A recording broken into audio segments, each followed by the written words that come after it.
Չէ՞ որ ի վերջո Սահմանադրության եւ օրենքների համաձայն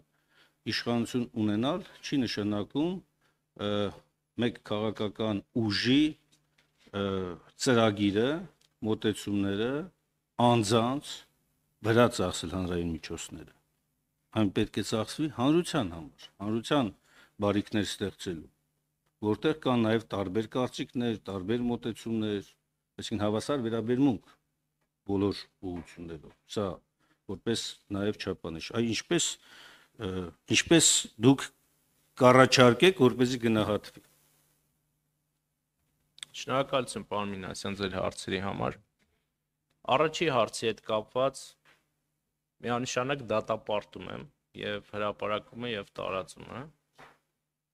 Եվ ես առհասարակ, երբ որ դեռ ընդդիմադիր եղած ժամանակվանից դա վերաբերեր ընդդիմությանը, իշխանությանը, ես հրաժարվել եմ երբևէ այսպիսի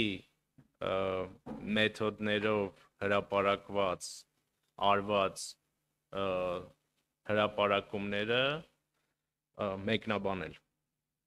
որովհետև երբ որ դու սկսում ես այսպիսի երևույթները մեկնաբանել, դու պարարտ հող ես ստեղծում, որպեսզի դրանք հետագայում նույնպես շարունակվեն։ Եվ միանշանակ պետք է համապատասխան մարմինները եւ ատյանները միջոցներ ձեռնարկեն հետագայում նման երևույթները կանխելու համար։ Ճիշտն ասած, ինքնություն